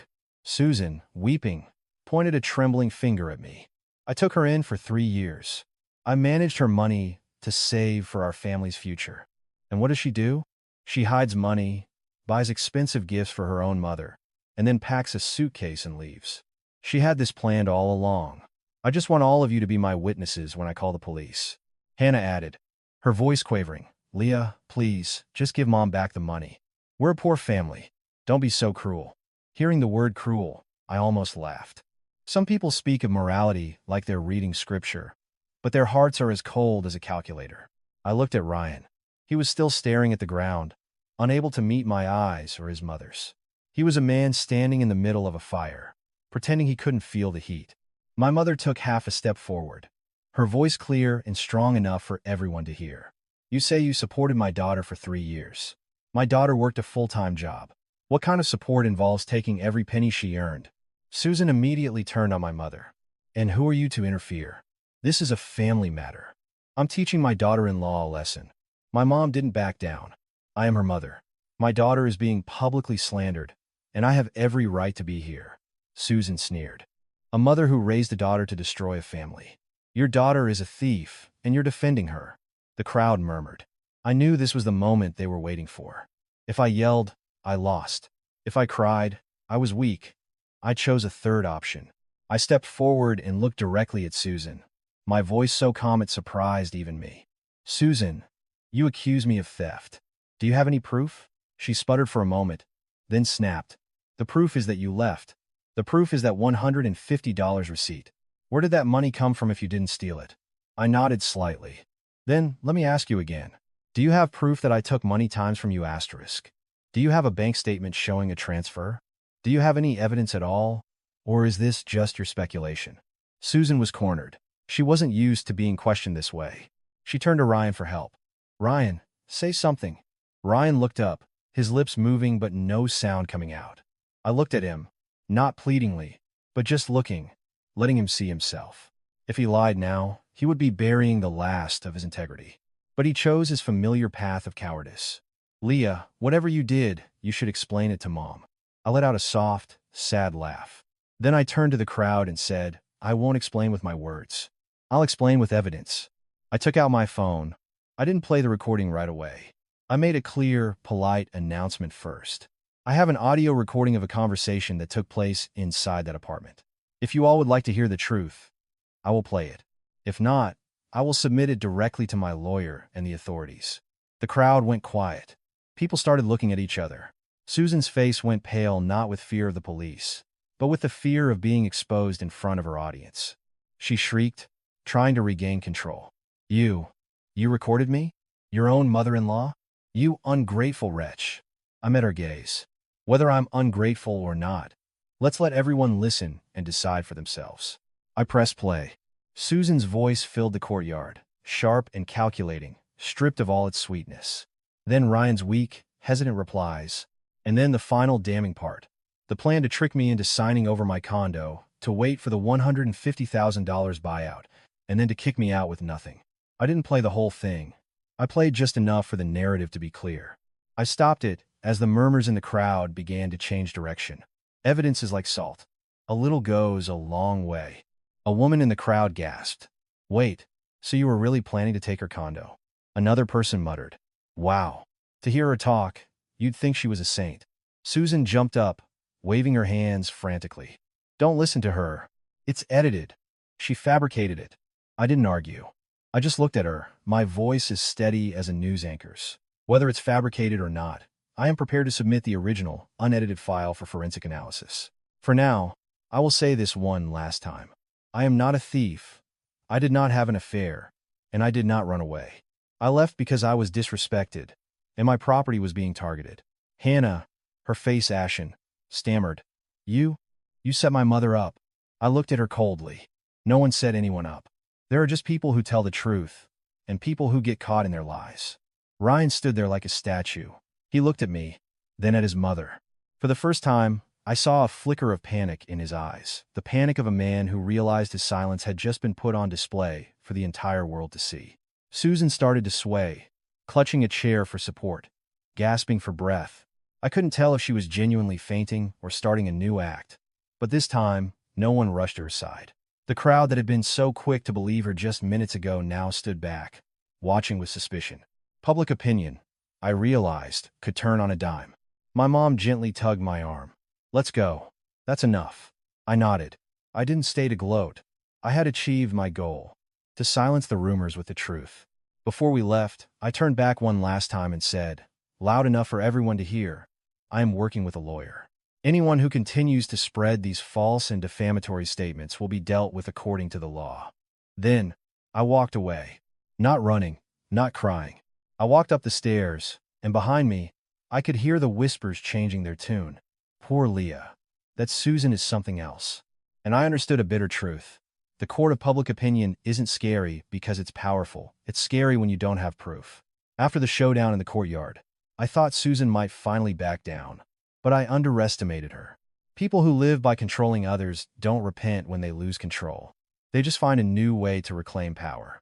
That evening, I was at my mom's house when I got a text from an unknown number. It was short and crude. Asterisk. You want peace? Get the money ready. Asterisk. I stared at the screen, no longer shocked, just weary. They were showing their true colors. My mom saw my face and asked who it was. I showed her the message. She didn't panic. Screenshot it. Save it, she said. I did, then put my phone down. Later that night, the same number called. I took a deep breath and answered, turning on the call recording feature as David had instructed. I didn't say I was recording. I just said, "Hello?" A man's rough voice answered. "Leah?" "Yes." "Listen up. You embarrassed your mother-in-law. You made her lose face. Now, if you want this to go away, you're going to pay." I feigned a tremor in my voice. "Who is this?" "Pay for what?" He chuckled, a gravelly sound. "You pay for her pain and suffering. $10,000. You bring the cash. The Facebook post disappears, and this all goes away. You don't, and you'll regret it." I pressed for more, needing it for the recording. "Who told you to call me?" He paused. "Someone in your family. That's who." "You know what you did. Where do I bring the money?" "I'll text you the time and place tomorrow. And you come alone. Don't try anything stupid." Then he added a line that made the hair on my arms stand up. "And about your parents upstate. Nice little house, white picket fence, a big oak tree in the front yard." "I know all about it." I gripped the phone. My parents' house did have a big oak tree. He wasn't bluffing. Someone had fed him that information. And who else could it be? I kept my voice weak, playing the part. "Please, don't do anything to my parents. I'll figure it out." "Smart girl," he sneered, then hung up. I sat there, frozen. My mom knew from my expression that something terrible had happened. When I told her, she didn't cry. She just started fanning herself furiously with a small bamboo fan, as if trying to beat back the rage inside her. "They're targeting your father. This is dirty," she said. "Mom, I'm really scared," I whispered. She looked at me, her eyes red but fierce. "It's okay to be scared. But being scared doesn't mean you give in. Call your lawyer." I called David immediately. After hearing the story, he was all business. "This is attempted extortion and making terroristic threats. Do not, under any circumstances, give them any money. Continue to save all messages and recordings. I will guide you on how to file a police report. If they schedule a meeting, you will agree to it. But it will be on our terms, with law enforcement involved." "But my parents," I stammered. "I understand," he said. "Notify your parents immediately so they can take precautions. Have them contact their local police department. If possible, have them stay with a relative for a few days. Their goal is to panic you into paying." My mom immediately called my dad, explaining the situation bluntly so he would understand the danger. I could hear my dad's shaky voice on the other end. My heart ached for them. They had worked hard their whole lives, and now, in their retirement, they were being dragged into the filth of my failed marriage. That night, I didn't sleep. I considered just paying the money to make it all stop. But then I remembered what my mom said. Asterisk, given once, and you'll be giving for the rest of your life. Asterisk. Once they knew I was afraid, it wouldn't stop at $10,000. The next morning, I got a text from Hannah. This time, there was no pretense. Asterisk. Are you done with your games? If you want your parents to be safe, get the $10,000. Don't force our hand. Asterisk. I screenshotted it and didn't reply. Around noon, the man texted me the location, a diner near the expressway. The meeting was for 2 p.m. the next day. They had just handed me the location for their own downfall. I forwarded everything to David. He told me to come to his office the next morning to file the report. My mom and I went to the police station, submitted the evidence, the texts, the recordings. When we left, my legs felt weak. I knew I was now dealing with something far more dangerous than gossip. That afternoon, Ryan called. I looked at his name on the screen. Feeling nothing but a vast emptiness, I answered. His voice was tired. "Leah, are you at your mom's?" "Yes." "Please, stop making things worse. Mom is being humiliated all over the neighborhood." I laughed, a short, bitter sound. "Are you calling because your mother is humiliated, or because my parents are being threatened?" He went silent. I didn't wait for an answer. If anyone in your family is involved in threatening my parents, I will pursue this to the fullest extent of the law." He sounded shocked. Threatened? Who's threatening them? I didn't give him details. I just said, "If you don't know, then fine. But don't wait until the house is on fire to start looking for water." I hung up. 3 years I had waited for him to protect me, and now, when my parents were in the crosshairs, his only concern was his mother's pride. That night, I prepared for the meeting, not by gathering money, but by steeling my nerves to walk into a trap I had helped set. I had to play the part of a terrified woman, ready to pay for peace. It was a role that made me shudder, but I had no other choice. As my mom used to say, even a worm will turn. I was done turning with tears. I would now turn with evidence. At 2 p.m. the next day, I was near the diner. The sun was beating down, making the pavement shimmer with heat. I wore dark, plain clothes, a mask, and a hat not to hide, but to conceal the trembling of my lips. I knew I was acting, but my body's fear was real. My mom had dropped me off a block away. Before I got out of the car, she said, "Stick to the plan. Say as little as possible. Let him do the talking." I walked into the diner. It was a typical, no-frills place. I chose a booth in the corner, my back to the wall, with a clear view of the door. I placed my purse on the table. Inside was the cash, prepared according to the police's instructions. About 10 minutes later, a man walked in. He matched the voice, mid-40s, short hair, a tattoo peeking out from his collar. He scanned the room, ordered a coffee, and then walked over to my booth. He sat down without a greeting. "Where's the money?" I kept my voice low and shaky. "Please, just promise me you won't hurt my parents." He smirked. "You're scared? Good. Give me the 10 grand, and we're done. And you'll take down the posts? You'll leave us alone?" "That depends on how cooperative you are," he grunted. I pressed on. "Who hired you to do this?" He leaned in. "Your family. Your sister-in-law, Hannah.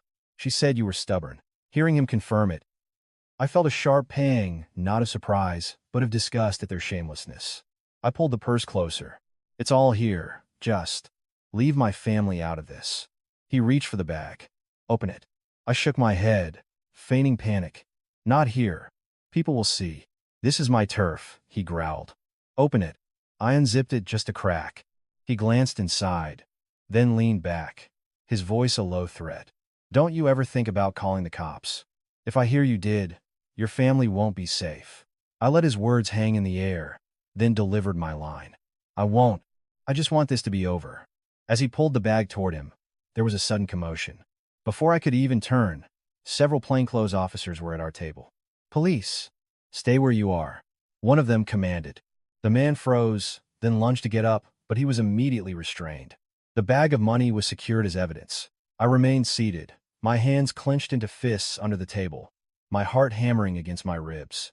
I was still playing the victim, but the fear was now mixing with a dizzying sense of relief. He struggled, cursing, then pointed at me. "She set me up," an officer stated calmly.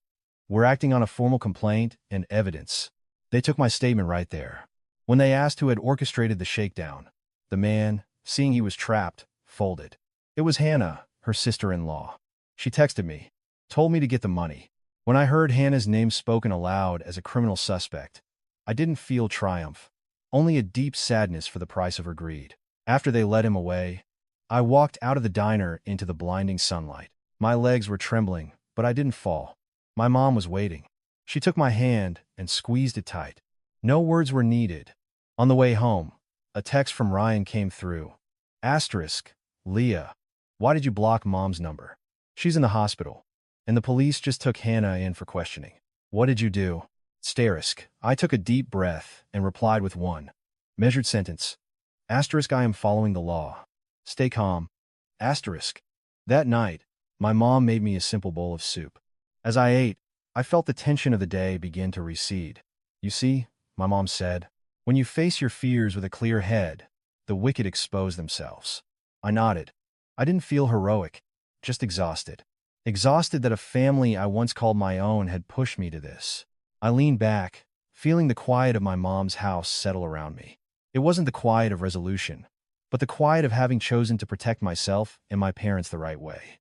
The morning after the sting operation, I woke up feeling like my head was wrapped in cotton. The immediate threat was gone, but a deep-seated anxiety remained.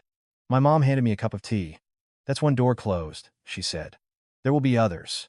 I knew she was right. Catching the hired thug and implicating Hannah didn't mean the rest of the family would simply give up. When cornered, some people feel fear. Others get reckless. And the Davises had never been good at fearing the right things. Around 9 a.m., David Kahn called, his voice urgent. Leah, I've just received some documents from the bank regarding the Astoria apartment. I need you to come to my office. This is important. My mom and I drove over in silence. I had a sinking feeling. The way Susan had been so certain about the buyout, so confident in her pronouncements of multi-million-dollar windfalls, it had always seemed too good to be true. In his office, David laid out a set of photocopied documents. He tapped a finger on a bolded line. The apartment in Astoria was mortgaged to the hilt years ago. The loan is for approximately $280,000. It's currently in default. The bank has already issued notices and is preparing to foreclose. I stared at the word mortgage. I wasn't surprised they were in financial trouble. I was surprised at how well they had hidden it. For 3 years, all I heard was how they were saving for the future. It turned out their future was a mountain of debt. Are you sure? I asked, my voice dry. It's all here, David said. The loan origination documents, public records, and official correspondence from the bank. This isn't a rumor. My mom let out a long breath beside me. So, what about the $150,000 buyout? David looked at me. There is currently no official confirmation of any buyout at that price. Even if the area is rezoned, it's a long process. For them, the buyout was just a story. What they really needed was for you to sign over your condo. They needed a clean asset they could either sell or use as collateral for another loan. A cold dread washed over me. I finally understood their desperation, their rush to get my signature. It wasn't about Hannah's nest egg. It was about staving off the bank. A person drowning in debt who still manages to speak with a voice of honey, the kind of sweetness has teeth. I looked down at the papers, at the dates, interest rates, and late notices. It all made a cold, horrifying kind of sense. The old saying times greed leads to ruin times wasn't just about money. It was about the ruin of trust, of family, of everything. So the $150,000 figure was just a lie? I asked. It was, at best, a wild exaggeration, David corrected. But their use of that unverified information to pressure you into signing over your separate property clearly demonstrates intent to commit fraud. My mom squeezed my hand. Her voice was no longer soft. It was the voice of a mother bear protecting her cub. So, what's our next move, Mr. Kahn? We add this to our divorce petition, David said. This evidence completely refutes their narrative that you left out of greed. In fact, they were the ones trying to use you to solve their debt crisis. I also strongly advise you to have no further contact. A desperate family with debt will try anything. Leaving his office, I got another text. It was from a former neighbor. Asterisk Leah, your mother-in-law had a mild stroke. They're saying it was the shock over Hannah. You should visit. Don't let people say you're heartless. Asterisk, I read the message. My chest tightening. In our culture, visiting the sick is a fundamental decency. But I also knew that what people say can be used as a rope to drag you back into a toxic situation. My mom saw my face. What are you thinking? I feel for her as a sick person, I said, my voice tired. But I'm afraid it's a trap. A way to get me back there, to make me sign something out of guilt. My mom nodded. Compassion is a virtue, but you have to be wise. You have a lawyer now. Don't let them use her illness as a shield. That evening, Ryan called again. His voice was a mess of panic and exhaustion. Leah, Mom's in the hospital. Hannah's been detained. I don't understand how everything fell apart like this. I felt a profound sense of detachment. I didn't want to attack him, but I couldn't comfort him either. You don't understand because you didn't want to understand, Ryan. For 3 years, I tried to talk to you, and you didn't listen. Now that everything has exploded, you're asking why. He was silent. I continued, my voice quiet but clear. Do you remember what your mother said she planned to do with my condo? Do you remember her plan to kick me out? And do you remember whose side you chose? The other end of the line was heavy with the sound of his breathing, the sound of a man choking on his own past choices. I didn't think she was serious, he finally managed. I looked up at the ceiling. It wasn't that she was serious, Ryan. It's that she was wrong. And all I'm doing now is putting things back in their rightful place. I hung up, not because I felt victorious, but because there was nothing left to say to a man who only woke up after the house had already burned down. That night, I sat by the window in my mom's house, watching the yellow streetlights. I felt a surge of pity for the woman I used to be, the one who believed that endurance equaled peace. The truth is, enduring the wrong things only emboldens your tormentors. I didn't wish for their complete destruction, but looking at that mortgage document, I knew one thing with absolute certainty. I had narrowly escaped being used as a bridge for them to walk across their river of debt. And once you've seen the truth, you can never go back to being blind. On the day of the divorce hearing, I woke up early. I wasn't nervous, just determined to be composed and punctual. My mother said, "You're going to court to reclaim your dignity, not to win a fight." I dressed accordingly. A simple white blouse, black slacks, my hair tied back neatly. I carried a briefcase filled with documents evidence that represented 3 years of my life. Every withheld paycheck, every slanderous word, every calculated plot. My mom came with me, but waited outside the courtroom. "You need to stand on your own 2 feet, she said. "I'll be right here, as your anchor." David met me at the entrance. He handed me a bottle of water and reminded me of 3 things. Stay calm. Answer concisely. Look at the judge, not at them. I walked into the courtroom. It was a sterile, serious space. I took my seat. A few moments later, they entered. Ryan came first, his face pale and drawn.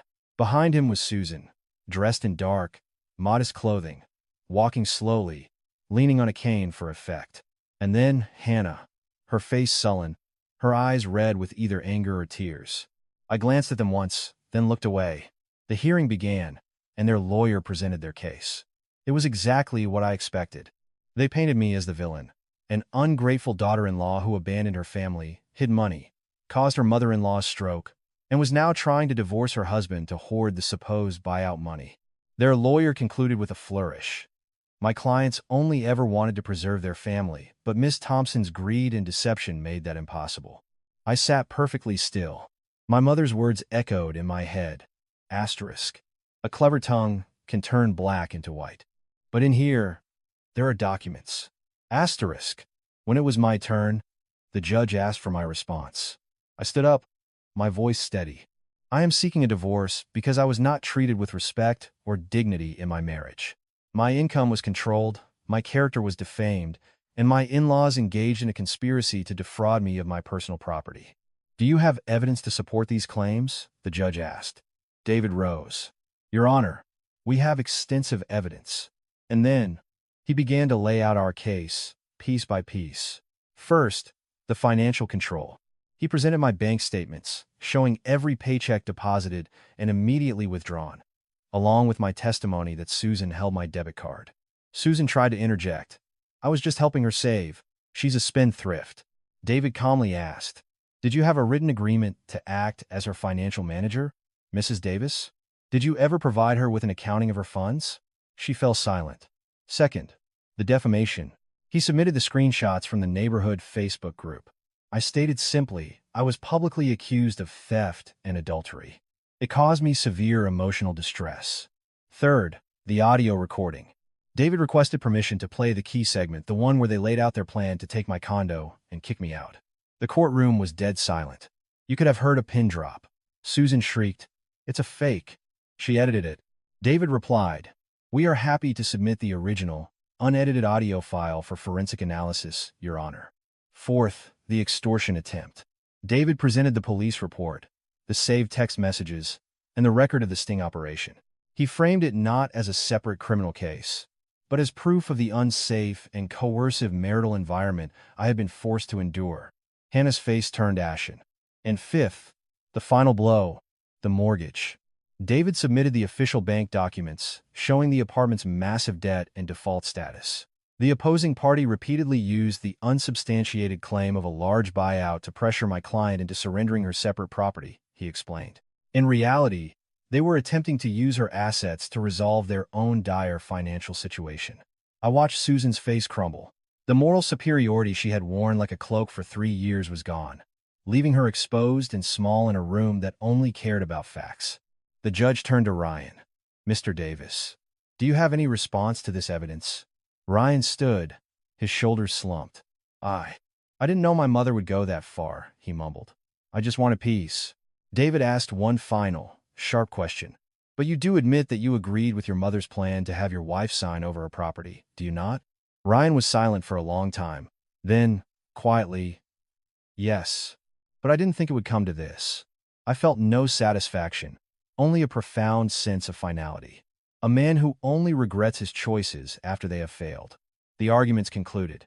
As the judge and panel recessed to deliberate, I looked out the window. The sunlight streamed through, making patterns on the floor. I finally understood that sometimes, good things happening to good people isn't a matter of fate. It's a matter of standing up and fighting for the truth. When the judge returned, the room was tense. The verdict was read, clear and decisive. The divorce was granted. My condo was affirmed as my separate, premarital property, not subject to division. The court acknowledged the financial abuse and ordered the return of my personal documents. They also awarded me a sum for damages related to the defamation. Susan sat frozen. Ryan looked lost. Hannah seemed to shrink in her chair. David leaned over. "It's over, Leah," he whispered. I nodded. I didn't smile. I just took a long, deep breath, as if my lungs were filling with air for the first time in 3 years. Outside the courtroom, my mom was waiting. She didn't ask if I won. She just took my hand. In her grip, I felt the unspoken words. Asterisk. You stood up for yourself. Asterisk. As we were leaving the courthouse, Ryan caught up to me. "Leah," he said, his voice desperate. Can we talk? Can you come back?" I looked at him, at the chasm of his betrayals that lay between us. "No, Ryan," I said softly. "I was wrong," he pleaded. "I know I was wrong. But Mom is sick. The house is a mess, Hannah. Please, Leah. We're still husband and wife." The words husband and wife sounded hollow, like a costume from a play that had long since ended. "The court has spoken, Ryan. We are no longer legally married." "But what about our history?" he asked, his voice cracking. I looked him in the eye, my voice even but firm. "Our history is something you chose to sacrifice for your mother's schemes a long time ago." I paused, then delivered the final word. "I don't hate you, Ryan. I just will not be going back." I turned and walked away, my mom by my side, stepping out into the bright, unforgiving sunlight of my new life. After the trial, the world didn't stop. But the world of the Davis family began to crumble, not with a bang, but with the quiet, inevitable consequence of their own actions. A week later, a neighbor called to tell me the bank had posted a foreclosure notice on their apartment door. I felt no joy, just a weary sadness. Susan's health declined further after the foreclosure news.